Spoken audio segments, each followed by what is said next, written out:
on the way, and I apologize in advance. Thank you. Good afternoon, everybody, and welcome to the Thursday, June 26, 2025, open meeting of the Guelph Police Service Board. I give a special welcome to retired Chief Devin Clunas, who will be providing an update to the board shortly, and welcome and note the attendance of Hank Zer, the Police Service Advisor with the Inspectorate of Policing, who is attending in an observatory capacity. And want to acknowledge that Councillor Alt is attending from overseas, and that he may possibly have connectivity issues, and I apologize in advance for that. So the meeting has been, I'm going to call it to order, and I'd like to start with our territorial acknowledgement. As we gather, let us take time to reflect on our privilege to live and work in Guelph, a city built over rich Indigenous histories. We are guests here, and we should reflect upon the responsibility to care for this land, the people who live here today, and the generations to come. If our actions today can move us toward reconciliation, we should take pause and make those decisions with intention and gratitude. This place we call Guelph has served as the traditional lands and a place of refuge for many peoples over time, but more specifically the Attawandarank and the Haudenosaunee. This land is held as treaty lands and the territory of the Mississaugas of the Credit First Nation. Guelph lies directly adjacent to the Haldimand Track and is part of a long-established traditional hunting ground for the Six Nations of the Grand River. Many First Nations, Inuit, and Métis peoples have come from across Turtle Island to call Guelph home today. I'm going to start off by asking for declarations of conflict of pecuniary interest. Okay. All right, hearing none, we'll move on. Next item is going to be the presentations and delegations. So I'm going to ask, I'm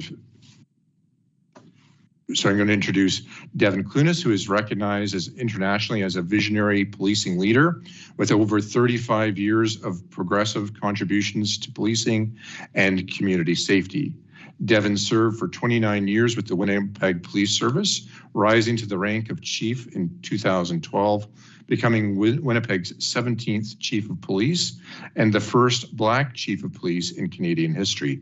Devin retired from the Winnipeg Police Service in July 2016 and began working as an international policing consultant and has become a leading voice advocating for a community-centered collaborative approach to the future of policing. From October 2020 to January 2022, Devin led the establishment of the Inspectorate of Policing in Ontario as the Inspector General of Policing, the first of its kind in Canada. Having established the Inspectorate, Devin retired again in January 2022 and returned to the international consulting world, working to help build up understanding of the purposes and practice of policing in Canada and the United States.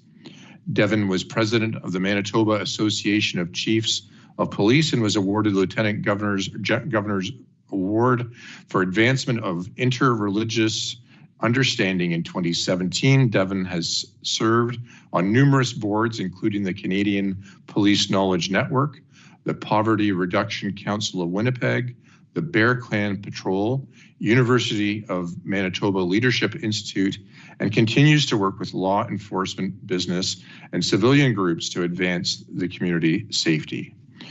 Retired Chief Clunas has been working with the Guelph Police Service for the past couple of years now, and it seems fitting to get his insights into how we're doing. So,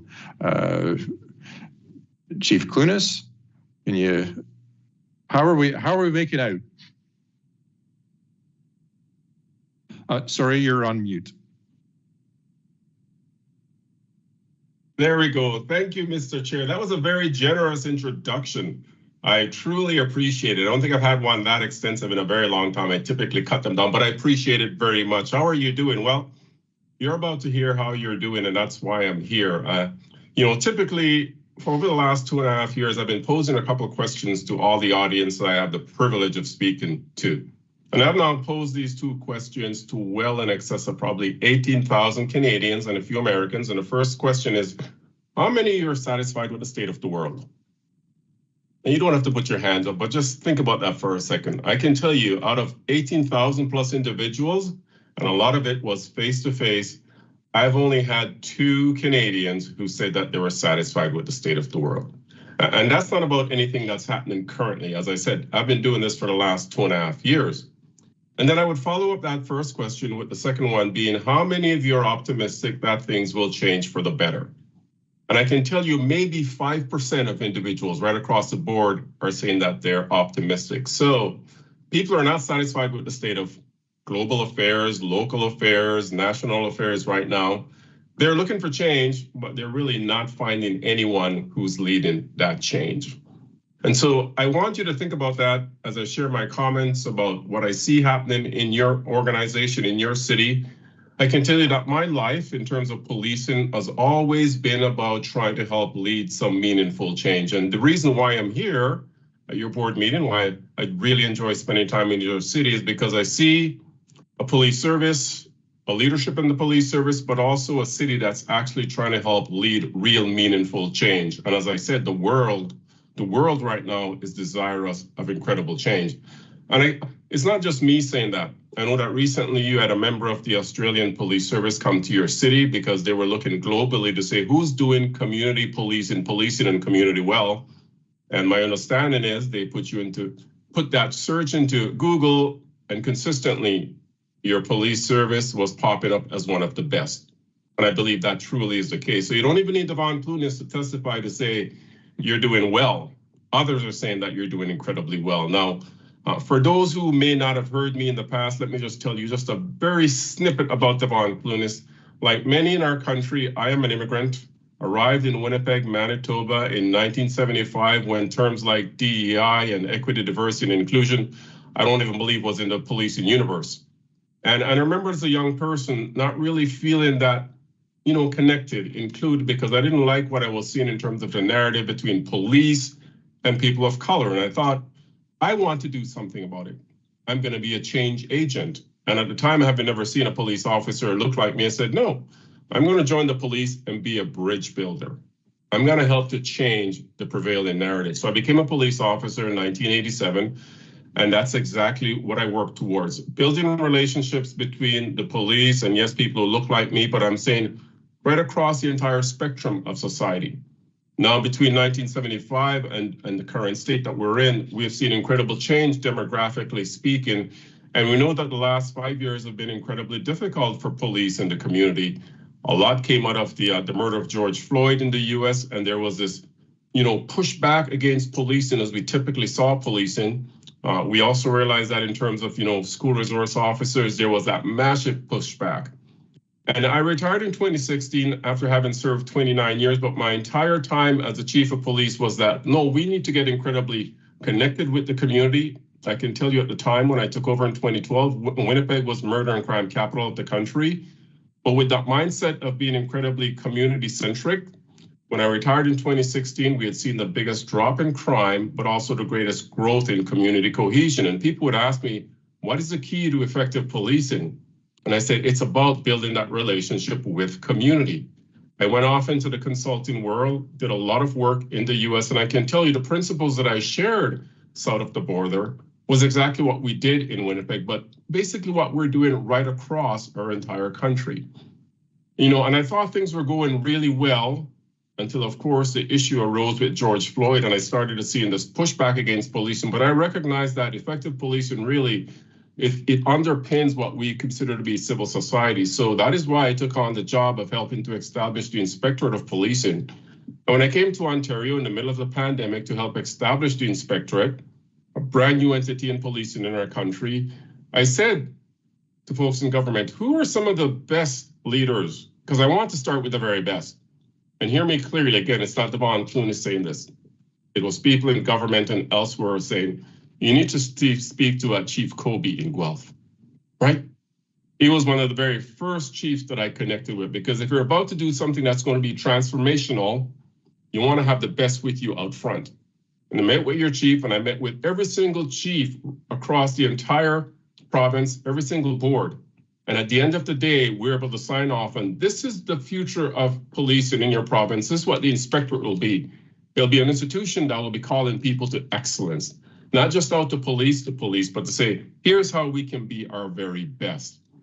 When I retired from the inspectorate and recognized I wanted to go back into the consulting world to actually help keep and to transform policing, I maintained the relationship with your chief because I said, I want to be able to point people to the best in the industry. And I can tell you, anytime somebody's looking for a good mentor or good practices or principles, both in Canada and the US, I point them to Chief Kobe and Guelph Police and what you're doing.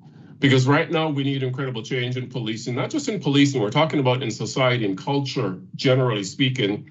And what is taking place in your police service is some of the best that we'll find anywhere within the policing universe. And again, a total stranger in Australia, Googling what's the best, they found you and they came to take a look at you. So I work right across our country now. And recently I attended 2 major police conferences and I spoke. And I asked the audience, what are the biggest issues you think we're facing in policing right now and in society as a whole? And believe it or not, the 2 things that came out were these: AI and DEI. And myself and my good friend Ritesh Kotak, we had spoke on those very 2 issues, AI and DEI. And who is going to help lead us in the incredible change that is necessary moving forward? Because we recognize that with AI, it's new, it's innovative. We need to devise new ways, but when it comes to DEI, we recognize we've been working in this area of DEI, I would say for decades now, but we're not having the intended result. Who's going to help lead us there? Let me say this very clearly to you, and I don't mean to embarrass the chief in any way, shape, or form. But I've had the opportunity to observe him and your organization for several years now, and I would say, without a shadow of a doubt, the leadership that you have in GPS is one of the most intelligent, sophisticated police leadership you'll find anywhere in the policing universe. And when I look at these 2 critical issues, I say, who's going to help lead us in terms of policing, but not just in policing, generally in society, to achieve a better outcome in these areas? I say it can actually come from your police service, your city. Oftentimes we look at larger organizations and think, massive change needs to be coming out of there. No, I say the change actually can come right from there because you're well ahead of most police organizations, most cities in terms of advancing these issues. I've had a chance not only to visit your city, but to walk around your police organization with your chief, and you can see the type of engagement that he has with membership at every level. That is critical moving forward. But let me tell you some of the things that I think are really transformational and leading right now. I had the opportunity to sit in on some of your inspector promotions. Now, again, throughout my entire career, I sat on many promotional panels. But I've never experienced what I experienced sitting with your chief and your executive in those processes. How they're able to make those members feel so comfortable. It wasn't like they were coming in just going into an interview. It's like they were having conversations with people who truly cared. And you could just see how that created the right environment that you're going to consistently be getting the very best out of your members. But the fact that you would have an outsider sit in, which is where I think we need to go right across again the entire policing universe. Your chief, your organization is leading that incredible change.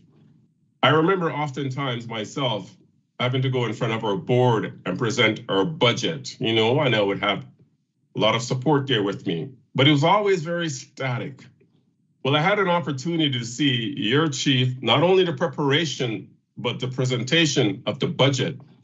And I said, oh my goodness, this is how I should have been doing it. I wish he was my mentor when I was a chief of police. And I truly believe it was just such a sophisticated means of presenting the budget that at the end of the day, everyone could connect with how every dollar that's being spent in the police service, how it's now impacting your citizens. I think that's how every single police leader across the entire country, and I said within the police universe, needs to be preparing and presenting their budgets. It is absolutely transformational. One of the issues we say we have in policing right now is recruiting. And I typically say, I don't think it's so much a recruiting issue as it is a PR issue. Typically what we put out there about policing, we show And these are important pieces, so I'm not trying to detract from them. We show device, we show TAC, we show homicide investigation. And I said, no, we need to actually do a better job of showing how the police service really is connected into every fiber of our communities. And so I had an opportunity to review your moving forward community engagement video. And again, it was one of those things that I saw and I said, oh, I wish I had had that as an example when I was chief, and I've been pointing people to it. It really humanizes the police service beyond just the uniform, and again, shows how the police service is connected into every fiber of community. Part of what we have failed to do in the past is helping every citizen to be able to connect to who we are in terms of those wearing the uniform in the police service and what we do for citizens on an ongoing daily basis. As I indicated, the last 5 years, we have seen this big divide that has grown between police and community. And if we're going to rebuild it and get us back to this very healthy place, not just in any one particular city, not just in our country, but I'm saying globally, these are the things that we need to be doing to reconnecting people at a heart level to say, this is who we are, this is how we serve you beyond just solving crime. And that video is one of the best I've ever seen. Also had an opportunity now to review the strategic plan, because really this is about the future. And if we're going to transform policing, we're going to transform the relationship between police and community, it has to be built right into our strategic plan. And when I look at your strategic plan, here's what I see. Typically in the past, you might see strategic plans which are so focused on the operations, the crime reductions, those pieces. But your strategic plan is incredibly community centric. And that is where we need to start. Talked about community policing, collaboration.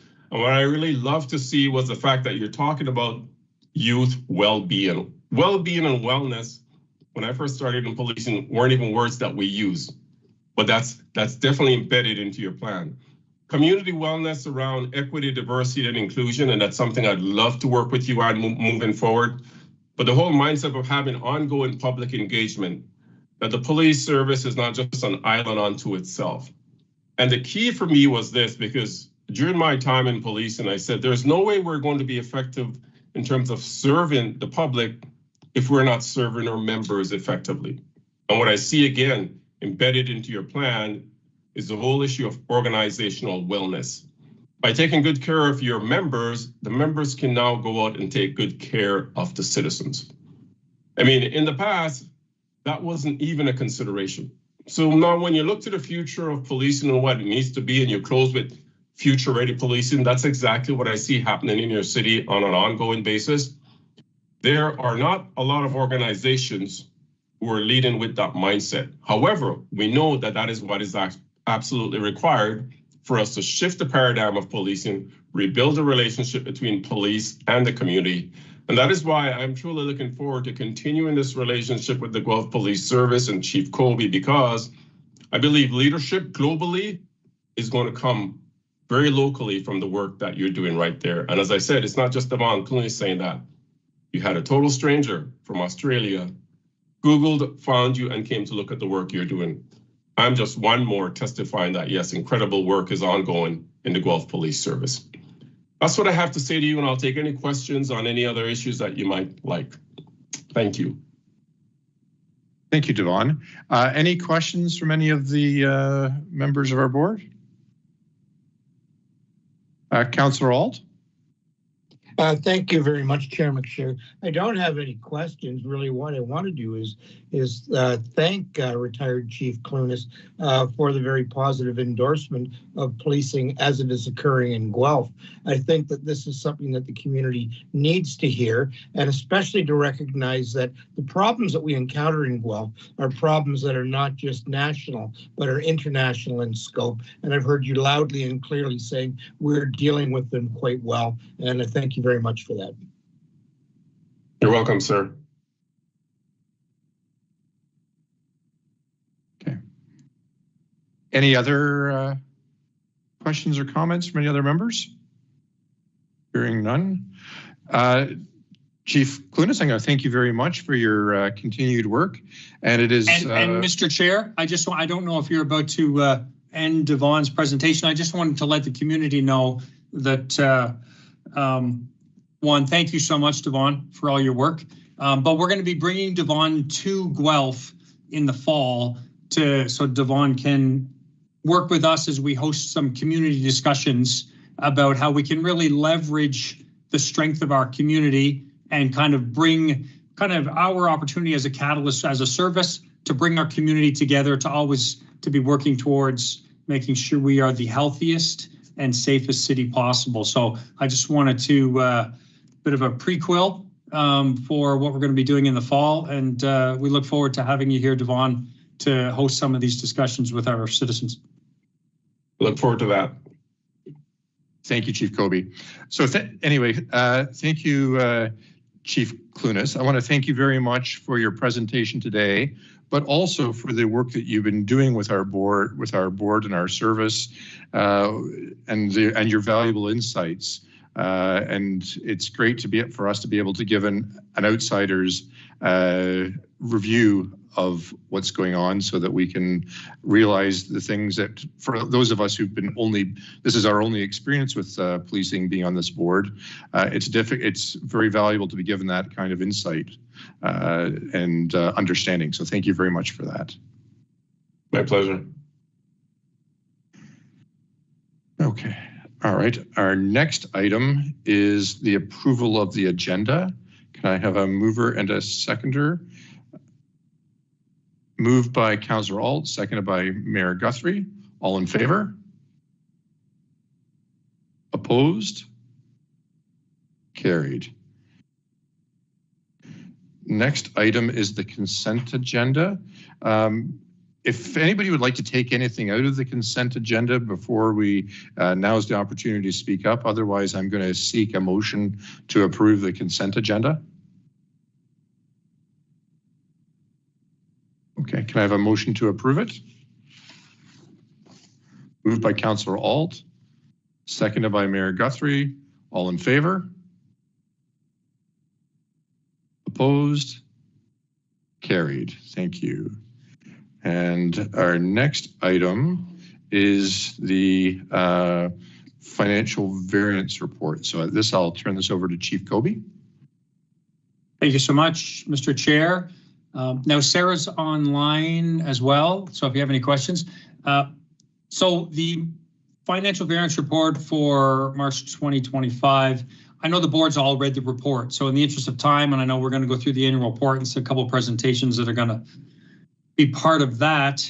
Right now, all areas are in green for the first quarter of 2025. You may have already noted in the annual report for 2024 that we were about 7,000 hours under overtime in 24 versus 23. We're trending in a positive direction, i.e. we're trending lower in 2025 in the first quarter than we were last year. So the trend's going in the right direction. In addition to obviously being a financial consideration, that's very much a wellness consideration for our folks. So I know you've all read the report. So in the interest of time, unless there's specific questions for Sarah and I, just on the face of the report, I will leave it there. And that's all I have, Deb. Okay. Any questions or comments? Hearing none, we'll move on. Our next item is the annual report. Chief Kobe, if you could take us through the annual report. Perfect. Thanks so much. So our annual report for 2024, as we had a chance to sit down and build that over the last few months, it's really important. I think that annual report demonstrates not only our commitment to the safety of our citizens, the engagement with our citizens, but our very real commitment towards transparency and accountability. I think if you actually go through that report, it's a very meaningful and transparent itemization of not only the things you can quantify, but some of the things that maybe are a little bit more intangible. We have, in 2024, saw continued reduction in our overall crime rate. If you recall, we've talked a lot about this, but 5 years ago, we were 19th out of the CMAs in the country. We got up to 8th as far as the 8th safest overall CMA in Canada. And we look forward to continuing that trend moving forward. lot of the investments we've made over the years in our break, enter, and auto theft team and other units like that are really showing the ROI for our citizens. We continue to see lots of declines in property crimes. And I think, and I noted this in my comments in the annual report, as we celebrate the things that we've really improved upon, we have to acknowledge the trends that we've talked a lot about last year and we're working hard on this year, is the very significant increases when it comes to things like human trafficking, intimate partner violence, and serious persons crimes. So they're, and I have Mel online. Mel, are you there? I'll give her a sec to log in. As we talked about leading up to January, the investments that our citizens made in intimate partner violence as well as human trafficking to make sure we're aligned with the priorities of our council, which are the priorities of our community when it comes to supporting our citizens. So in the fall of 2023, our council passed a unanimous motion declaring intimate partner violence an epidemic. And we are committed to making sure that not only we are aligned with that motion, but are truly supporting our citizens. So as you looked at our annual report, you get to see where we've come in 2024. But I wanted Mel to take a few minutes and let our citizens know what we've achieved just in the last 6 months. So from January 1 to this year, the community made a very significant investment last fall. And just in the last 6 months, what Mel and her team have done to support our citizens when it comes to supporting victims and survivors of human trafficking and intimate partner violence and holding offenders accountable. So Mel, the floor is yours. Thank you. Thank you, Chief, and thank you, Board, once again for giving me this opportunity to share some of our highlights. As you all know, the IPVHT unit was formed in January of 2024. At that time, it had 1 detective sergeant and 2 detective constables, as well as our high-risk coordinator. Currently, we have, due to the increased resources, we have 1 detective sergeant, 6 detective constables, and our high-risk coordinator.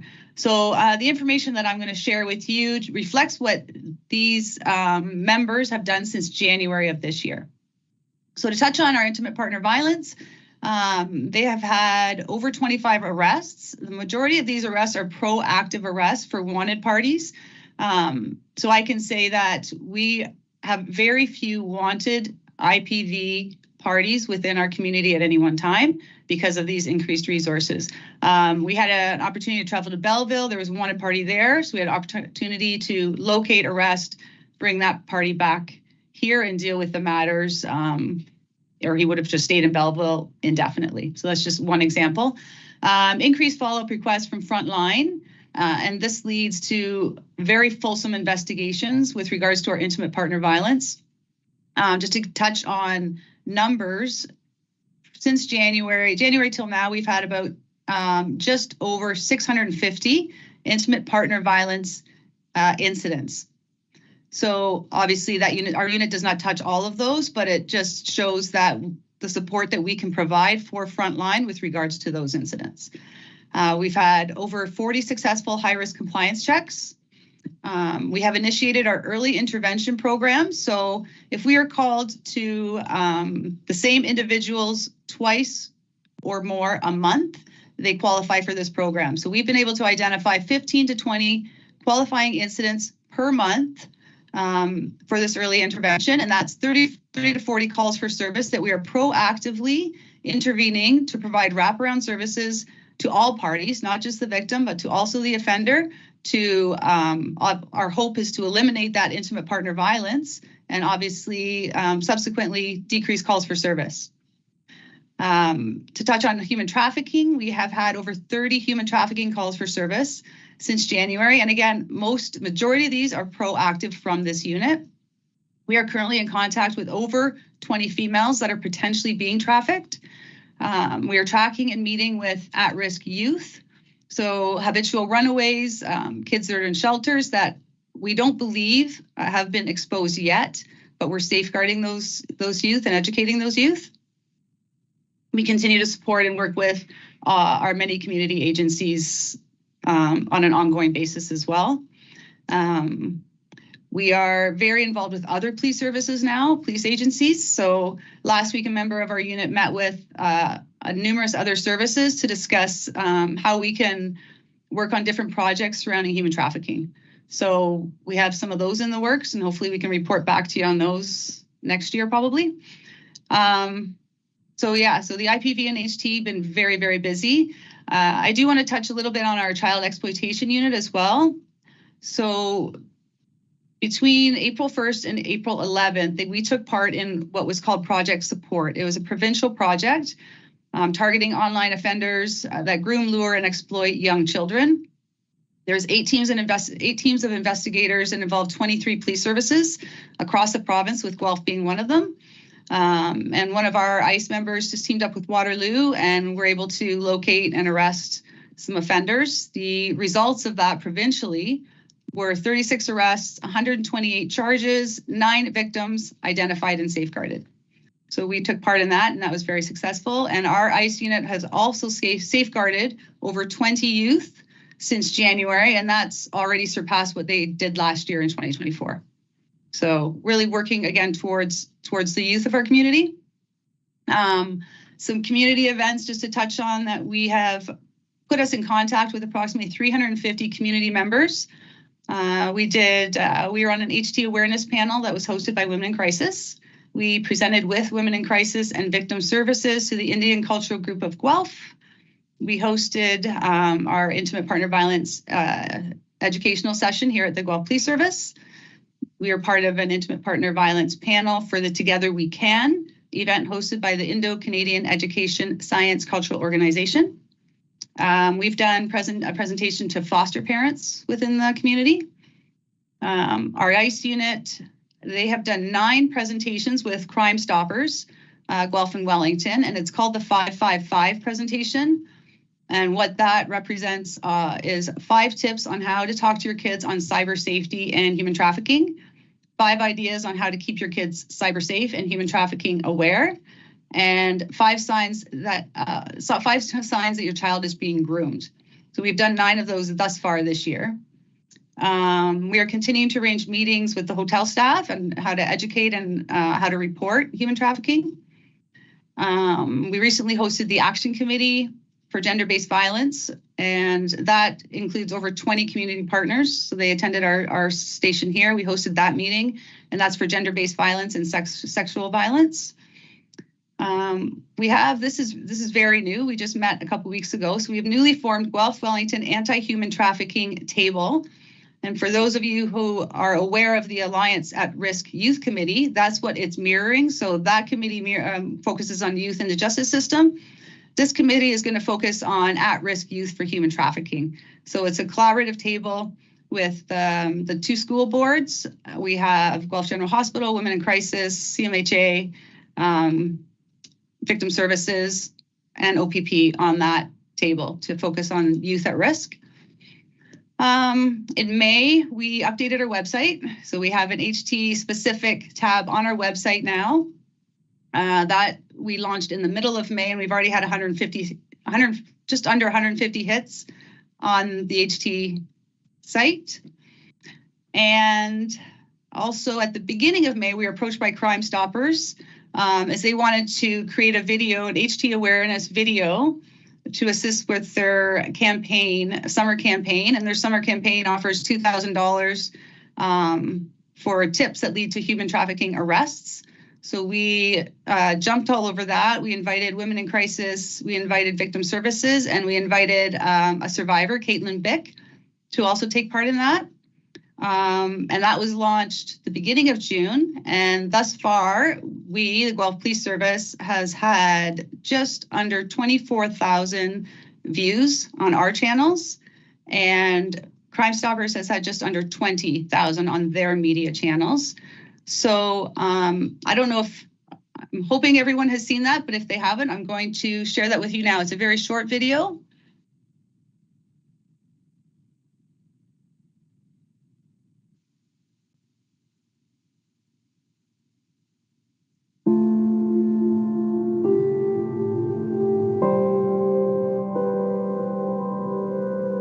I was 24 years old when I was trafficked. I was moved from Toronto to Calgary. It wasn't some dramatic movie scene. It didn't look like the movie Taken, and it didn't happen in a dark alley. It happened in plain sight, through manipulation, coercion, and control. It was someone I trusted, someone I loved and who I thought loved me. That's what people don't understand. It's not always a stranger lurking in the shadows. Most times, it's the person who pretends to care while slowly stealing your freedom. What he took from me wasn't just my autonomy. He tried to take my voice, my worth, and my identity. But I survived. And every single day since, I've worked hard to reclaim those pieces, not just for myself, but for others who can't see a way out. This crime doesn't only affect women and girls, it affects our 2S LGBTQ+ community, our men, and our boys. Every survivor story is different. There is no one look, no one background, no one path in or out, but there is a way out.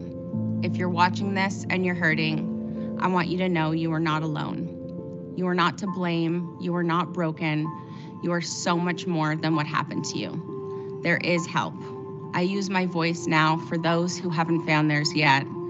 I use my voice for you. And your story, it's not over. In fact, it's just beginning. If no one has told you they love you yet today, I do. As an investigator, I can tell you that Guelph's proximity to the Highway 401 corridor unfortunately contributes to a higher than average rate of human trafficking in our city. This crime is not confined to big cities. It's happening here, in our Airbnbs, our homes, and our hotels. No hotel is immune from the risk of unknowingly renting a room to a trafficker. Victims often know their traffickers, and the relationship can appear entirely normal to outsiders. This makes detection even more difficult. As police, we've seen many victims brought in from other communities, but we've also encountered a disturbing number of individuals from right here in Guelph being trafficked in our own city. It's time we face the reality.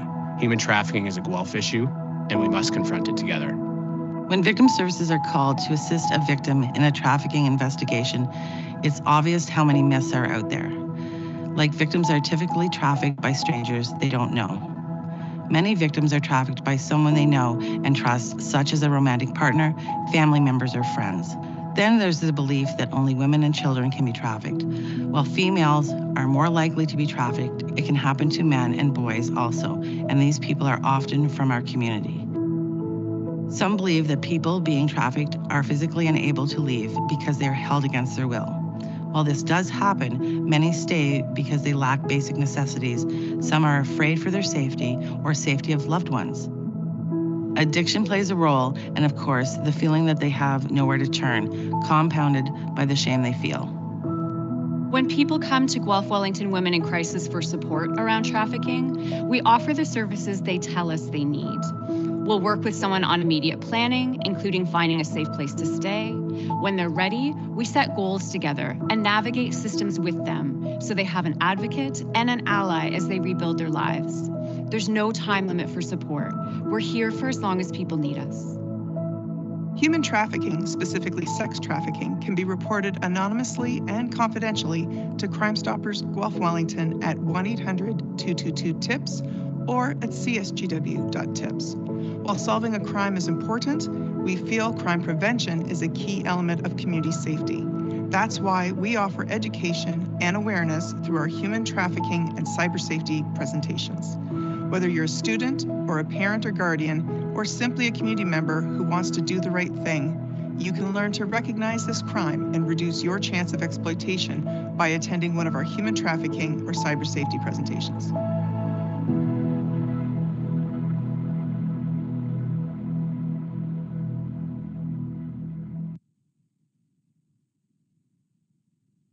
So, like I said, yes, that was made possible by some great collaboration and teamwork on that. So yeah, I just want to thank you for the opportunity to share all of this with you. I just touched on the highlights of what these units have been doing.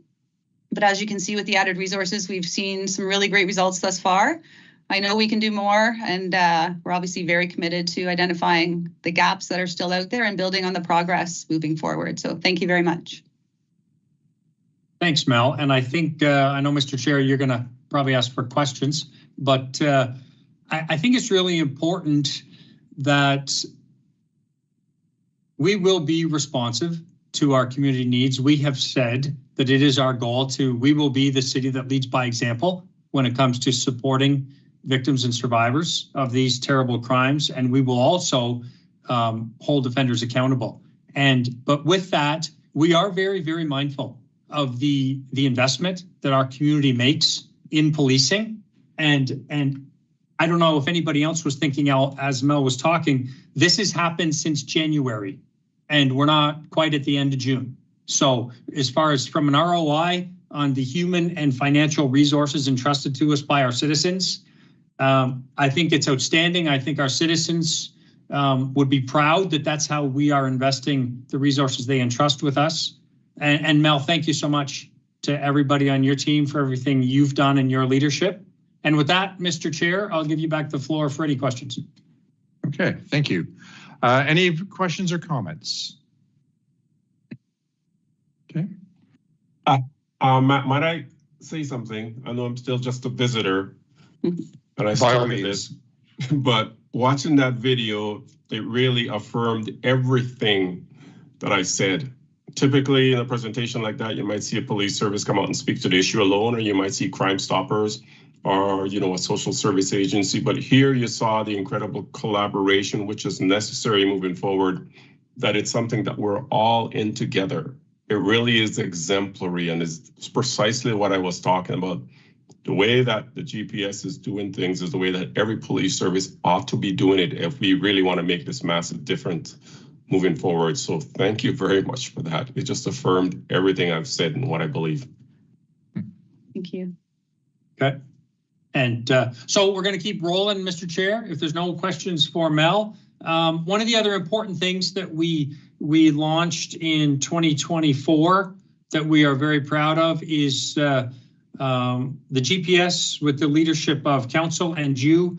We now sponsor an embedded impact resource. So a trained mental health worker who works with our downtown officer. And I want to give Andrew is going to talk to you about our embedded impact worker, how that went in 2024, as well as our CSOC program, that's our Community Safety and Operations Center, that is profiled in the annual report document that you've all received. So, Andrew, my friend, the floor is yours.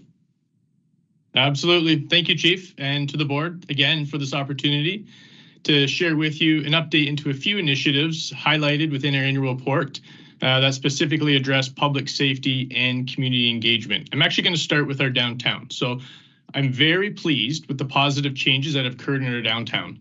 Over the last 18 months, our organization has taken the lead on a number of proactive initiatives aimed at improving our public spaces for all those that live, work, and visit our downtown. But I would say roughly over a year ago, we were receiving communication almost daily from our community highlighting the criminality and unwanted behavior that was occurring in our downtown. We take these concerns very seriously, and when in return, we directed our efforts to address them. The downtown continues to receive a strong deployment of officers in a number of capacities, and as you will see, when appropriate resources are deployed to a situation, effective change can happen. And I'll start by speaking to the wonderful work that our downtown Crow officers, which includes Constable Mark O'Connell and impact worker Kim Catcher, do.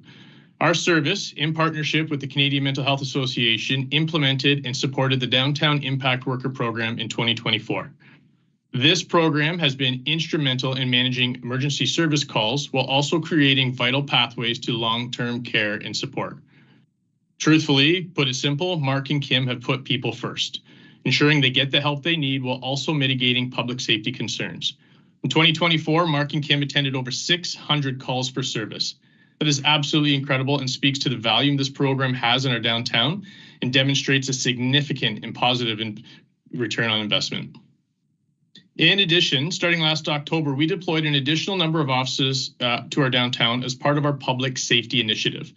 These additional resources were solely dedicated to the downtown and there to specifically address public safety, including open drug use and associated criminal behaviors. When lawful grounds existed, arrests were made and drugs were seized. Officers then followed direction as set out in the Controlled Drugs and Substances Act, which directs officers to consider the next appropriate course of action, including warning, referral, or the laying of charges. I must highlight, though, that this initiative was focused on a health-centered approach, and I can say that for every interaction or for every arrest that occurred downtown, every individual was afforded an opportunity to obtain help, whether that was through our impact program, our partners from Welcoming Streets, or one of the other supports offered within our community. Our officers wanted to ensure that those struggling with dependency were provided an opportunity for access to care and support. A couple highlights. Since the start of this initiative, over 110 arrests have occurred. This is not to suggest that this initiative has eradicated open drug use, and we know it continues to happen, but it certainly indicates a return on investment when resources are specifically deployed to address it. And it further demonstrates to the community that legal open drug use will not be tolerated. These arrests were for various criminal and drug-related offenses, but the last 10 people that were, less than 10 people were actually charged with CDSA-related offenses. Many of those arrested were on some type of pretrial release or probation, which speaks to the importance of ensuring they get back before the courts. In addition, various quantities of illicit drugs have been seized, including fentanyl, crystal meth, crack cocaine, methamphetamine, morphine pills, as well as a variety of weapons, a stolen vehicle, and a variety of different drug paraphernalia. We have heard from the community their appreciation for this initiative and the positive impacts it is having for the safety of our downtown. In conjunction with other downtown partners, this team has significantly contributed to improving public safety, and their work has also contributed in helping the core of our city reestablish as a vibrant community. I know I may be repeating myself, but this initiative is a clear demonstration of the effective service our organization can provide to the community when appropriate resourcing is allocated. Okay, switching gears, I'm going to talk a little bit about our community resource officers, downtown officers, and school resource officers as they continue to participate in proactive engagements within our community. Proactive engagements are quite varied. They can include anything from meetings to community contacts, school visits, community events, etc. Basically, these are opportunities where our officers are afforded the opportunity to connect with members of our community. As an example, quite regularly, our Crow officers attend the Shelldale Breakfast Club. Proactive initiatives are also dedicated directed patrols to parts of the city our citizens want to see police and address identified concerns. In 2024, our officers participated in over 3,100 proactive engagements in the city. Over 1,500 of those were directly in the downtown core. To date for 2025, there have been over 1,300 proactive engagement calls in the city, with over 550 in the downtown. The value of these proactive initiatives is incredibly hard to quantify, but the benefits are of such value. Whether it's downtown or at a community event in a local school, our officers are building trust and relationships with their citizens, which is valuable and incredibly important moving forward. As an organization, we look forward to working with our community partners, school boards, and support services to further initiatives that support our community. And the last thing I'll touch on, Chief, is our CSOC, our Community Safety Operations Center. In May of this year, we celebrated the 1-year anniversary of our CSOC being operational. The CSOC is a multifaceted unit that improves community safety through innovative software, which allows officers to respond to calls both in person and via video feeds. Our CSOC members can assist frontline officers by accessing cameras and using video to help with a wide variety of investigations. Currently, the CSOC has access to 19 cameras at various locations throughout the downtown, and having access to these cameras and CT video supports the goal of reducing crime while also improving community safety. To date, there have been numerous investigations in the downtown where CSOC played a vital role. Since its inception in this unit, it has been able to help investigations including sexual assaults, stabbings, regular assaults, serious motor vehicle collisions, and many, many more. This is important because the best evidence is video evidence. Investigations supported by video evidence have a stronger likelihood of success in the criminal justice system. It's hard to argue something that unfolds in front of your eyes. But CSOC can offer more than supporting criminal investigations. I can tell you I've been involved in search and rescue for over 20 years, and a system like this can significantly improve search efforts for vulnerable persons. Search is an emergency, and our CSOC has assisted in locating missing persons since its inception. If you can imagine an elderly relative that goes missing and the serious concern for their safety, now imagine the opportunity to find a video clip of that person and then have the opportunity to appropriately redeploy resources to find them in a healthy condition, in a safe condition, in a timely manner. The CSOC also has a call management system which can divert non-emergency calls. This process frees up frontline officers for emergency calls for service and reduces citizens' wait time. It's an innovative approach to ensuring community safety. It's a tool that doesn't replace officers, but rather it complements our officers in their response. In 2024, CSOC received and managed 7,820 calls for service, including investigations into shoplifting, break-and-enter, stolen vehicles, and missing persons, just to name a few. In just 1 year, CSOC has clearly demonstrated its value in assisting with investigations, reducing crime, and most importantly, enhancing community safety. Already for 2025, CSOC has received and managed just over 3,700 calls for service. The continued growth of CSOC and its success is built around access to cameras. And this is where we need to expand. The community has told us they want us to have more cameras for the purpose of enhancing their safety. As an organization, we're exploring several opportunities for camera expansion. Our service is very appreciative of the positive relationship it has with our city partners. And moving forward, we look forward to continue working together, leveraging existing infrastructure for an increased camera expansion throughout our city. Pending any questions or comments, Chief, that would conclude my update. Mayor Guthrie. Thank you, and through you, Chair. Thank you so much for the updates. I really appreciate that. My first one is just to understand where we're at with the new provincial legislation on two fronts. One in regards to the resource officers that will now be allowed to be in the schools. I know our Catholic school board didn't divert from that program, but our public school board did. And I know that we as a board a while ago took a position on that at that time, which, at the time I didn't think that personally it was a good idea. But so for this legislation from the province, I'm actually glad that they're bringing this back. Where are we in that space now?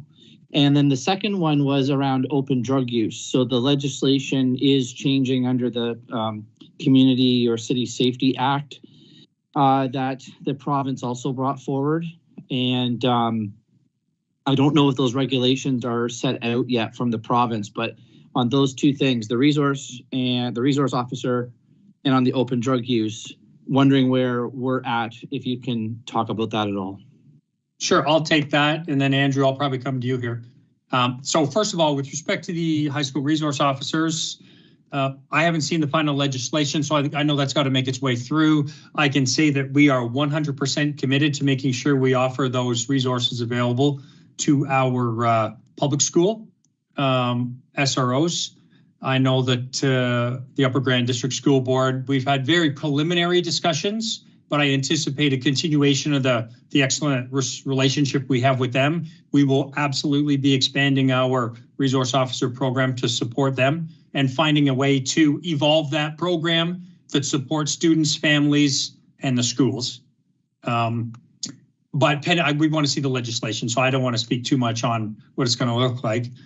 With respect to the new bill, and actually, since he's with us, I might put retired Chief Clunas on the spot. And do you have any thoughts on that with respect to high school resource officers, Devon, or anything?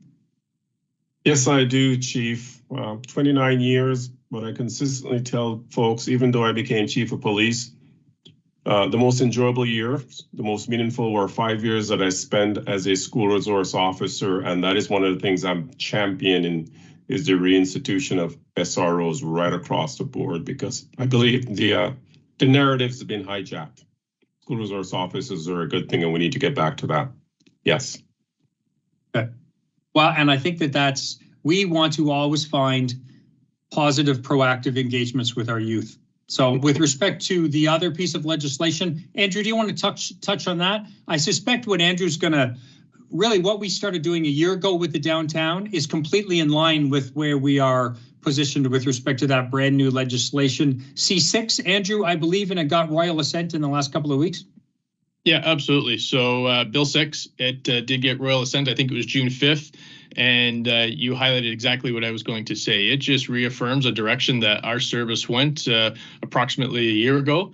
So I kind of like to feel like we were ahead of it. But now it's nice to have another piece of legislation that supports the operations and our officers on the front line. There are some nuances within that legislation that I know our legal Judith and the city are working on together to make sure we're all aligned. And in terms of the school legislation, I can tell you, even as early as this week, I was speaking with the boards and, just highlighting that the great relationship we've built with our school boards will be very beneficial in moving forward as we view that new legislation when it comes out with whatever comes of that. Councillor Ault?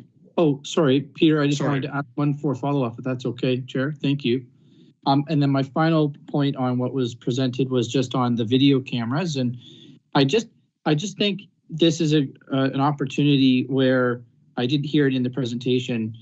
The video footage is really, really good at sort of catching the criminal act and having that as evidence. But it's also, I think, been used to actually help the other way, which is when allegations are tabled against someone, it's actually proven to help too. So can you just speak to that side of it as well? Because I think that side of it is important for the public to hear just as much as the evidence and side of it as well. Do you mind if you just highlight that, and then I'm done. Thank you, Chair. Perfect. And while I'd love to tell that story, I want to give Andrew the chance to do it because he's going to do it better than I would, Mr. Mayor. Well, I don't know if that's true, but yeah, you hit it on the head, Mr. Mayor, that absolutely the video works in favor of both ways, right? So it helps us identify accused, but in those moments where those allegations may not be accurate for the criminal behavior, it allows us to identify and confirm that at an early stage. Because there have been times when investigations happen, people are arrested, and then maybe the truth behind that allegation changes down the road and we aren't able to identify. So having access to that video allows us to, make that change, identify the correct person earlier, so we don't go through unnecessary processes. And we have actually had real examples of that happening since the inception of this program. And again, that's just one additional area that I think this program is terrific in managing. And one of those specific incidents was a false allegation of one of our vulnerable community members downtown, or on numerous occasions, a false allegation was revealed early. And imagine what that avoided for someone falsely being accused, potentially being charged, arrested, all these things when they're already struggling with a lot of things. So what we're really now at the point is we need to leverage existing infrastructure. Our community is telling us they're asking for this, and whether it be supporting criminal prosecutions or supporting our vulnerable or finding our missing persons, whether they be young children or elderly people. We want to leverage existing infrastructure that already exists to support our citizens and make good use of the ROI on investments the citizens have already made.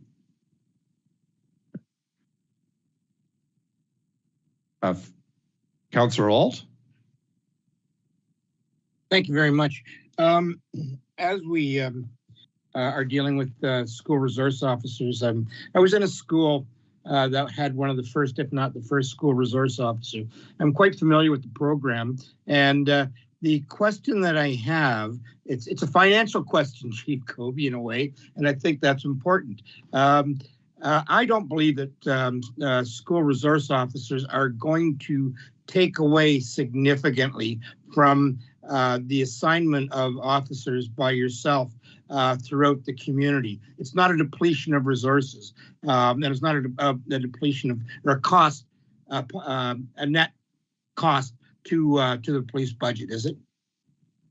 Well, it is definitely dedicated resources. So we would probably require, I would say, a minimum of 4 resources to support the Upper Grand.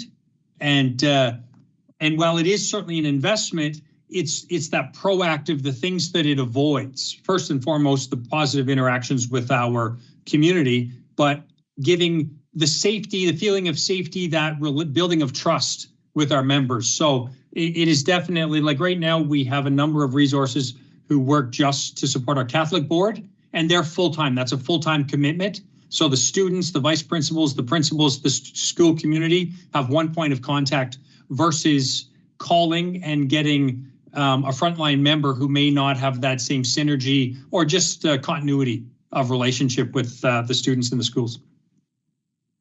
And thank you. Actually, I appreciate your answer. What I'm also hearing you say is that the allocation of school resource officers will not deplete the allocation of officers in other areas. This will be something in addition, if I understand you correctly. 100%. Thank you very much. Vice Chair Sharma?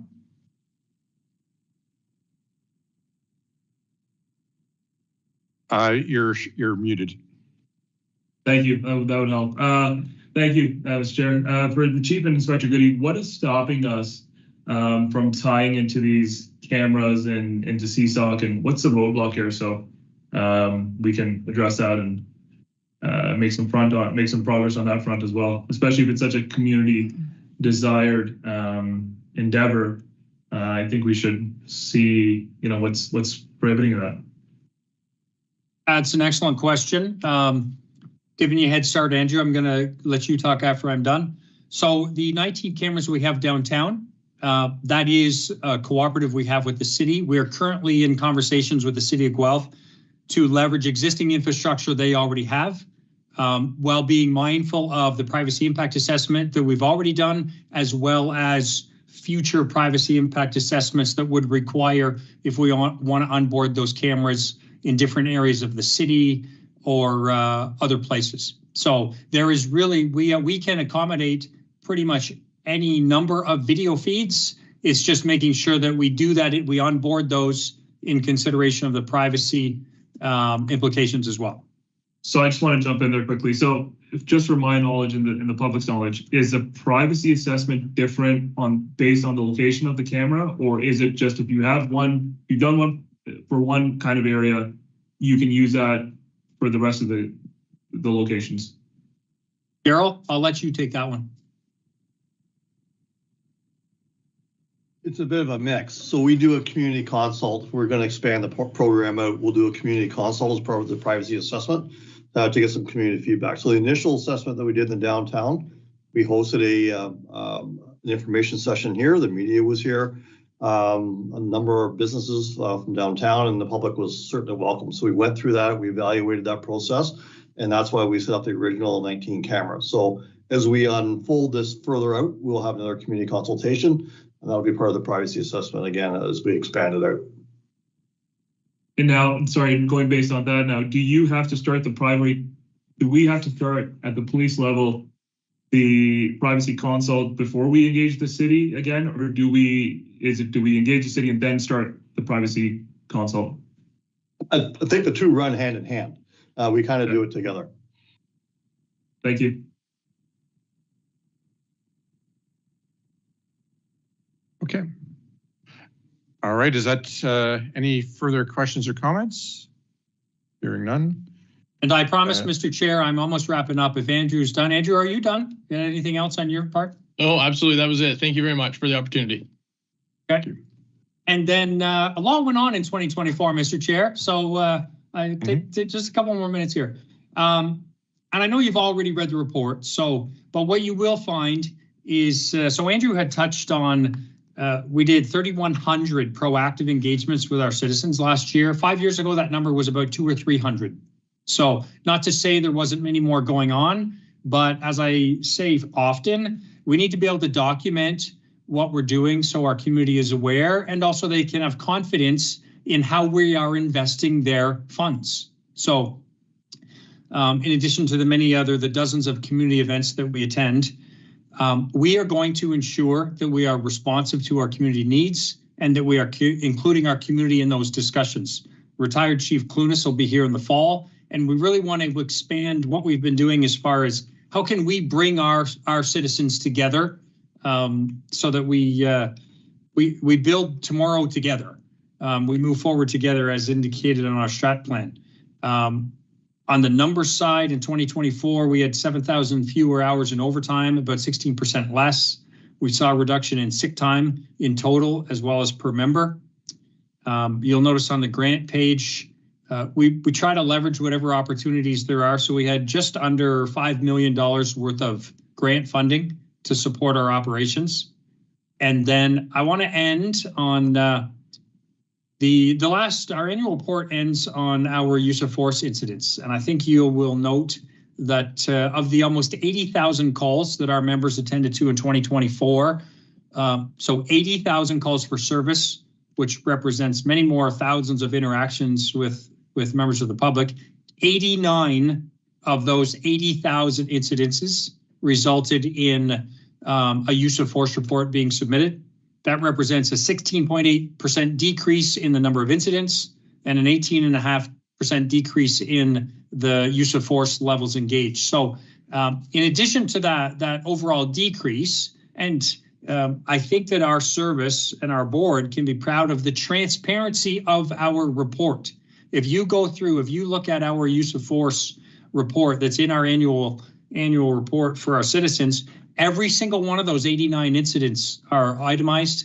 It tells our community, was it a call from the public? What led to that situation? And then it provides data around those interactions. So I think that level of transparency right in our annual report, which is there for our citizens to review, is part of our commitment to transparency and accountability. And with that, Mr. Chair, barring any questions, well, I could talk longer. I think that's it. Thank you, Chief Kobe. Any questions or comments? Okay, hearing none. I'm going to thank Chief Kobe for those very insightful overviews of the activities of the board of the service for last year. And I'm going to thank yourself and all those who contributed to it, including Staff Sergeant Clark and Inspector Goody, and also thank Sarah Purdon for her contribution to with respect to the financial variance report, and thank everybody for all the good work that they're doing on behalf of the citizens of Guelph. So thank you. Next item on our agenda is your monthly report. If you could, Chief Kobe. Yes, and through you, Mr. Chair, the board's probably heard enough of Chief Kobe today, so I don't have anything to really add in my monthly report other than in the consent agenda, there was a promotions report, and I just wanted to publicly acknowledge and congratulate our new communications supervisor, Sharon Coors and James Harvey, as well as our newly promoted members, Sergeant Trevor Hearn, Staff Sergeant Mike Tuvell, and Inspector Mike Davis. I want to congratulate them and thanking them for taking on leadership roles in our service, both to support our members and our citizens. And that's my only monthly report. Thank you. Any questions or comments? Hearing none. Going to ask if there's any new business. Hearing none. I'm going to let you know that our next open meeting is scheduled for Thursday, July 17th at 2:30 via Teams and being live streamed on YouTube. At this point, I'm going to request a motion to adjourn. Moved by Vice Chair Sharma, seconded by Councillor Alt. All in favor? I'm in favor. Opposed? Carried.